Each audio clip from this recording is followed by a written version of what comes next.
الرحمن اللہ رب العزت کا کروڑا احسان عظیم ہے جس نے ہمیں آیات بینات کی تفہیم کے لیے پروردگار نے ہم سب کو یہ موقع عنایت کیا۔ ناظرین، اللہ رب العزت نے پہلی قوموں کے احوال کے ساتھ ساتھ کچھ انبیاء کرام کا ذکر کیا۔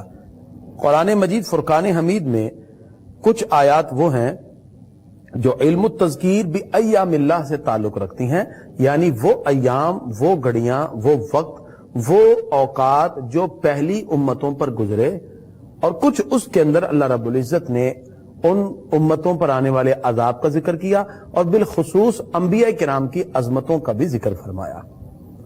آج ہم سورہ طٰہٰ 16واں پارہ اور 10واں رکوع شروع کریں گے آیت نمبر 1 سے۔ سورہ طٰہٰ کی 135 آیات ہیں۔ اللہ رب العزت نے اس سورہ مبارکہ میں جو عظمتیں ذکر کی انبیاء کرام کے حوالے سے ان کا بھی ذکر ہوگا، اور یہ سورہ مکی سورہ ہے۔ طٰہٰ حروف مقطعات میں سے ہے جس کی مراد اللہ یا اس کا رسول ہی جانے۔ پروردگار ارشاد فرماتا ما انزلنا علیک القرآن لتشقی، اے محبوب صلی اللہ علیہ وسلم، ہم نے تم پر یہ قرآن اس لیے نہ اتارا کہ تم مشقت میں پڑ جاؤ۔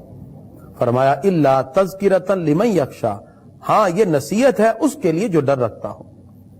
اللہ رب العزت نے اپنی قدرتوں کا ذکر کیا اور تخلیق کا، اور فرمایا لہو ما فی السماوات و ما فی الارض، اسی کا ہے جو آسمانوں اور زمین میں ہے، وما بینہما، اور جو اس کے درمیان ہے، وما تحت الثری، اور جو گیلی مٹی کے نیچے ہے۔ اللہ رب العزت ارشاد فرماتا ہے اللہ لا الہ الا ہو، اللہ وہ ہے جس کے سوا کوئی معبود نہیں، لہ الاسماء الحسنی، اس کے ہی پاک نام ہے۔ خالق کائنات نے جناب حضرت موسیٰ علیہ السلام کا اس مقام پہ ذکر کیا۔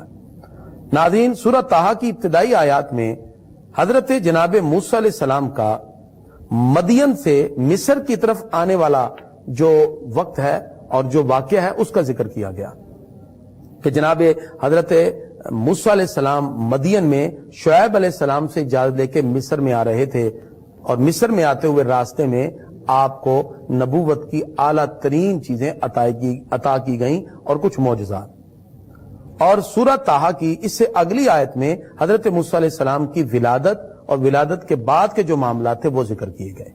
تو ہم اس انداز میں ذکر کریں گے تاکہ ان کا ربط بن جائے۔ پہلے موسیٰ علیہ السلام کی ولادت کے معاملات جو اللہ تعالیٰ نے سورہ طٰہٰ کے اندر آیت نمبر 36 سے آگے تک ذکر کیا، اور خالق کائنات نے ان کی پیدائش اور والدہ کے حوالے سے ساری باتیں ذکر کر دیں۔ تو میں اس انداز میں ڈسکس کروں گا تاکہ ولادت اور پھر ولادت کے بعد آپ کا موسیٰ علیہ السلام کا ہارون علیہ السلام دونوں بھائی، اور پھر اللہ رب العزت نے فرعون تک پہنچایا، اور پھر فرعون سے آپ مدین میں گئے، مدین سے پھر مصر میں آئے، وہ سارے احوال۔ خالق کائنات ارشاد فرماتا ہے آیت نمبر سورہ طٰہٰ کی آیت نمبر 38 میں اذ اوحینا الی امک ما یوحی، جب ہم نے تیری والدہ کو الہام کیا جو الہام کرنا تھا۔ واقعہ کچھ اس طرح ہے کہ فرعون کو اس کے جادوگروں نے بتایا کہ ایک بچہ تمہاری سلطنت کی تباہی کے لیے پیدا ہونے والا ہے، وہ بچہ پیدا ہوگا اور تیری سلطنت کو تباہ کر دے گا۔ اس نے کہا اچھا، اس نے کہا کہ جتنے بھی ہیں بچے سب کو قتل کر دیا جائے۔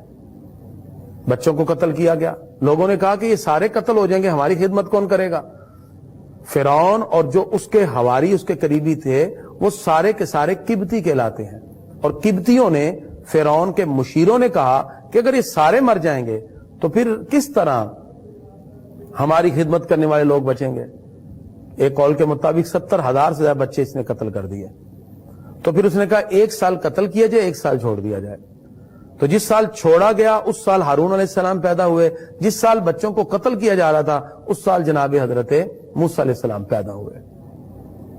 اب اس کا طریقہ کار یہ تھا کہ بچے کی جب پیدائش کا وقت ہوتا تو ایک سپاہی کا پہرا گھر کے باہر لگ جاتا، اور باقاعدہ حکومتی سطح پر دائیاں تھیں جو بچے کی پیدائش کے بعد بچے کو ذبح کر کے زمین میں دبا دیتے۔ یہ سلسلہ جاری رہا۔ جس وقت حضرت موسیٰ علیہ السلام کی ولادت کا وقت قریب آیا تو آپ کی جب ولادت ہوئی تو بڑے خوبصورت تھے۔ تو جو آپ کی ولادت کے وقت دائی تھی اس نے دیکھ کے کہا کہ اس بچے کو میں قتل نہ کروں۔ سپاہی باہر کھڑا ہے اور وہ ڈیڈ باڈی کو لینے کے لیے تیار ہے، تو انہوں نے ایک ترکیب سوچی کہ اگر یہ چل گیا معاملہ تو ٹھیک ہے. انہوں نے قریب 6 ماہ کا بکری کا بچہ کھڑا تھا, اس کو ذبح کیا اور بڑے سے برتن میں اس کو ڈالا, اوپر کپڑا ڈالا اور اٹھا کے باہر آئی اور سپاہی سے کہنے لگی بچہ پیدا ہوا تھا, میں نے اس کو قتل کر دیا ہے, میں جا کے پھینک آؤں. اس نے کہا پھینک آؤ. تو وہ اس بکری کے بچے کو پھینک کے دبا کے آ گئی اور وہ سپاہی سمجھا کہ شاید وہ بچہ قتل ہو گیا.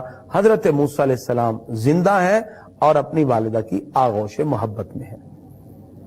پھر اس کو جادوگروں نے بتایا جو بچہ تیری سلطنت کی تباہی کا سبب بنے گا وہ پیدا بھی ہو چکا ہے اور زندہ بھی ہے. چونکہ اس وقت جادو کا بڑا زور تھا. اسی وقت فرعون نے سب سپاہیوں کو بلایا اور کہا کون کون سے لوگ ہیں جنہوں نے بچہ اپنے ہاتھ سے نہیں مارا. تو ایک سپاہی نے کہا ہاں میں نے اپنے ہاتھ سے نہیں مارا, مجھے داعیہ نے کہا کہ میں نے مار دیا. تو میں نے کہا ٹھیک ہے. ادھر سے اللہ رب العزت نے حضرت موسیٰ علیہ السلام کی والدہ کی طرف وحی کی, یعنی القاء. غیر نبی کے لیے القاء ہوتا ہے, اور حکم دیا انقذفیہ فی التابوت, اس بچے کو ایک صندوق میں ڈالیے اور پھر اس کو دریا میں ڈال دیے. جناب حضرت موسیٰ علیہ السلام کو والدہ نے ایک صندوق میں ڈالا اور دریائے نیل میں بہا دیا. دریائے نیل میں چلتے چلتے وہ ڈبہ ایک نہر کی طرف مڑ گیا اور وہ نہر فرعون کے محل کے سامنے سے گزرتی تھی اور فرعون اپنی بیوی آسیہ کے ساتھ نہر کے کنارے بیٹھا تھا اور مختلف چیزوں کے نظارے کر رہا تھا. جیسے ہی وہ ڈبہ تیرتا تیرتا, اب حضرت موسیٰ علیہ السلام کی ایک بہن تھی, مفسرین نے لکھا اس کا نام بھی مریم تھا, وہ بھی ساتھ ساتھ چلتی گئی کہ دیکھیں یہ میرا بھائی کہاں تک جاتا ہے. اور جب وہ نہر سے فرعون کے محل کی طرف گیا تو ڈبے کو دیکھ کے فرعون نے فوراً اپنے غلاموں سے کہا اس کو نکال کے لاؤ. جب وہ ڈبہ نکال کے لائے تو حضرت موسیٰ علیہ السلام ننھے بچے اپنا انگوٹھا چوس رہے ہیں. جیسے ڈبہ کھولا تو آسیہ نے آگے بڑھ کر فوراً ان کو سینے سے لگایا اور کہا کہ ان کو میں نے اپنانا ہے. بی بی آسیہ نے ان کو اپنے بچے کے طور پہ اپنایا. اعلان کر دیا شہر کی نفیس دائیاں آئیں اور اس بچے کو دودھ پلائیں. چونکہ فرعون نامرد تھا, اس کا کوئی بچہ نہ تھا.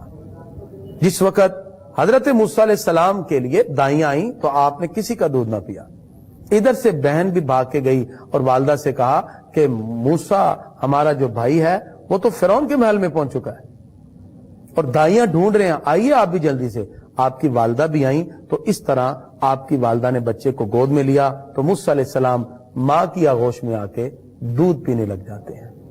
ناظرین ذرا اللہ کی قدرت دیکھیں کہ بچہ بھی ماں سے دور نہیں ہوا, ماں کی ممتا بھی بے تاب نہیں ہے, اور اس کے ساتھ ساتھ جس بچے کے لیے فرعون نے یہ سارے معاملات کیے وہ بچہ خود فرعون کے محل کے اندر پرورش پا رہا ہے. اس کے بعد جناب حضرت موسیٰ علیہ السلام کی تربیت ہوئی اسی محل میں, بڑے ہوتے گئے اور بڑے کڑیل جوان تھے اور بہت طاقتور, اونچے لمبے اور بڑے جوشیلے اور جلالی تھے. حضرت موسیٰ علیہ السلام آپ خصوصی طور پہ اپنے دل میں جو بنی اسرائیلی تھے ان کے لیے رحمت رکھتے اور ان کے لیے ایک اچھی سوچ اور فکر رکھتے تھے, اور جو فرعونی اور قبطی تھے ان کے بارے میں نفرت تھی. ایک مرتبہ ایسے ہی ایک فرعونی اور قبطی لڑ رہے تھے تو ایک قبطی اور بنی اسرائیلی لڑ رہے تھے تو بنی اسرائیلی نے آپ کو پکارا, آپ گئے اور آپ نے جا کے چھڑایا. جب چھڑایا تو آپ نے قبطی کو پیچھے کیا, اس نے پھر بنی اسرائیلی کو مارا. آپ نے اس قبطی کو ایک مکہ لگایا اور وہ وہیں گرا اور مر گیا, اور مکہ جب مارا تو وہ نیچے گر کے مر گیا. تو آپ واپس آ گئے, شہر میں شور مچ گیا کہ کسی نے ایک قبطی کو قتل کر دیا, لیکن وہ ہے کون کوئی پتہ نہ چلا. یہ راز کا راز رہا. پھر آپ نے دیکھا کچھ دن بعد اسی طرح وہی جو بنی اسرائیلی تھا وہ پھر کسی اور قبطی سے لڑ رہا ہے. آپ آگے بڑھے اور آپ نے جس وقت اس کو چھڑایا اور اس سے کہا کہ تم روز لوگوں سے لڑتے ہو. اس نے کہا شاید یہ مجھے بھی ماریں گے. اس نے کہا آپ مجھے نہ قتل کر دینا جیسے اس دن بندے کو مار دیا. آپ کا جیسے یہ راز کھلا تو جناب موسیٰ علیہ السلام مصر چھوڑ کر مدین چلے گئے. مدین میں جانے کے بعد پھر حضرت شعیب علیہ السلام کے گھر میں قیام کیا تو حضرت شعیب علیہ السلام نے اپنی بیٹی کا نکاح جناب موسیٰ علیہ السلام سے کیا, اور پھر تقریباً 10 سال اور مفسرین نے لکھا کہ آپ وہاں رہتے ہیں اور پھر اس کے بعد پھر آپ پلٹ کر اپنی والدہ سے ملنے کے لیے آپ مصر کی طرف آ رہے تھے، تو یہ واقعہ رب قدوس نے ذکر کیا۔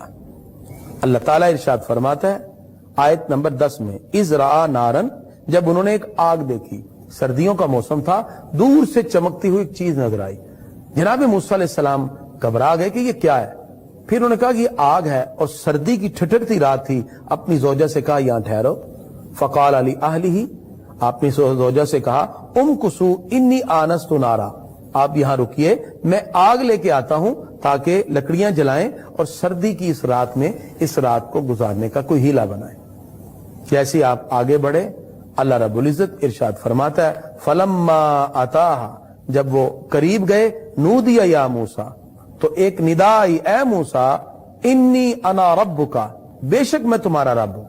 آپ حیران ہوئے، وہ آگ نہیں تھی، وہ تو درخت تھا، اور اس درخت کے اوپر لائٹ اور روشنی اور انوار و تجلیات کا خوبصورت جھرمٹ تھا۔ آواز آئی انی انا ربک، اے موسیٰ میں تیرا رب ہوں، فخلعنا علیک، اپنے جوتے اتار دیجئے، انک بالوادی المقدس طویٰ، آپ پاک وادی، پاک جنگل طویٰ میں جلوہ فرما ہیں۔ جناب موسیٰ علیہ السلام نے اپنے نالین اتارے، آگے بڑھے، تو خالق کائنات نے پوچھا وما تلک بیمینک یا موسیٰ، اے موسیٰ آپ کے ہاتھ میں کیا ہے؟ آیت نمبر 17۔ یہ سوال حضرت موسیٰ علیہ السلام سے کیا تو موسیٰ علیہ السلام نے کہا یہ میرا عصا ہے، میں اس پر ٹیک بھی لگاتا ہوں، بکریوں کے لیے پتے بھی جاڑتا ہوں۔ وَيَسِّرْ لِي أَمْرِي، میرے معاملے کو آسان کر دے، وَاحْلُلْ عُقْدَةً مِّن لِّسَانِي، میری زبان کی گرہ کھول دے، يَفْقَهُ قَوْلِي، کہ وہ میری بات کو سمجھ سکے۔ اور عرض کیا وَاجْعَل لِّي وَزِيرًا، اور میرا جو وزیر ہے، میرا جو دوست ہے، مِنْ أَهْلِي، میرے گھر سے ہی بنا دے، ہارون اخی، ہارون علیہ السلام کو جو میرا بھائی ہے۔ اللہ رب العزت نے پھر یہ ساری عظمتیں ان کو عطا کی۔ جناب حضرت موسیٰ علیہ السلام مدین سے مصر پہنچے اور فرعون کے سامنے جا کے آپ نے اللہ رب العزت کے اس حکم کو کما کو پہنچایا۔ جس وقت وہ حکم پہنچایا تو فرعون نے آپ کی بات کو سن کر استہزاء کیا، نعوذ باللہ، اور بہت سے جادوگروں کو بلایا۔ وہ سارے کے سارے جادوگر آئے اور انہوں نے کہا کہ آپ ڈالیں گے یا ہم؟ آپ نے کہا ٹھیک ہے، یہ ان کا ایک ادب تھا، ڈالو۔ انہوں نے رسیاں ڈالیں، وہ سانپ کی طرح دوڑیں، آپ نے اپنا عصا پھینکا، وہ سارے کے سارے ان کے جادوؤں کو نگل گیا، وہ جادوگر سارے زمین پہ گرے اور آپ پر ایمان لے آئے۔ فرعون نے کہا کہ تم کیوں ایمان لے آئے؟ جب تک کہ میرا حکم نہیں تھا، میں تمہیں اور سب کو ہاتھ کاٹوں گا اور تم سب کو سولی پہ چڑھا دوں گا۔ لیکن وہ جادوگر دیکھ چکے تھے کہ ان کی خیال بندیوں کا جو جادو ہے وہ اتنا اثر نہ کر سکا جو اللہ رب العزت کی طرف سے موسیٰ علیہ السلام کو عطا کیا گیا۔ تو خالق کائنات نے یہ واقعہ ذکر کیا، اور پھر جس وقت فرعون مسلسل بنی اسرائیلیوں پر تکلیفیں اور پریشانیاں ڈالتا رہا، ان کے لوگوں سے ظلمن کام کروایا جاتا، اجرت کم دی جاتی یا دی ہی نہ جاتی، اور بھیڑ بکریوں کی طرح، ان کے ریوڑوں کی طرح ان کو ہانکا جاتا، تو جناب حضرت موسیٰ علیہ السلام نے کہا کہ ٹھیک ہے، ہم یہاں سے نکل چلتے ہیں۔ تو جناب حضرت موسیٰ علیہ السلام سارے لشکر کو لے کے بنی اسرائیلیوں کو راتوں رات نکلے، پیچھے سے فرعون آیا۔ آیت نمبر 78 میں اللہ تعالیٰ فرماتا ہے فغاشیہم من الیم، تو دریا نے انہیں ڈھانپ لیا، ما خاشیہم، جیسا ڈھانپنا تھا، وہ سارے کے سارے تباہ و برباد ہوئے۔ اللہ رب العزت نے حضرت موسیٰ علیہ السلام اور سارے قوم بنی اسرائیل کو نجات عطا کی۔ جب حضرت موسیٰ علیہ السلام واپس پلٹ کے آئے تو اپنی قوم سے ان کو ہدایت کی باتیں بتائیں، تو ان کی قوم کہنے لگی کہ ہمیں کچھ پیغام تو لا کے دیں اللہ کی طرف سے۔ تو پھر جناب حضرت موسیٰ علیہ السلام طور پہاڑ پہ گئے تو پیچھے سے سامری نے سونے کو جمع کیا اور ایک بچڑے کو بنایا اور لوگ اس کی عبادت کرنے لگے۔ جناب حضرت موسیٰ علیہ السلام جب واپس پلٹ کے آئے، آپ نے اس حال میں اپنی قوم کو دیکھا تو پھر جناب حضرت ہارون علیہ السلام کی داڑھی کو پکڑ لیا، تو انہوں نے کہا لا تاخذ بلحیتی، اے میرے بھائی میری داڑھی کو تو نہ پکڑے، ولا براسی، میرے سر کے بال، میں تو ان کو روکتا رہا یہ نہ رکے۔ تو جناب حضرت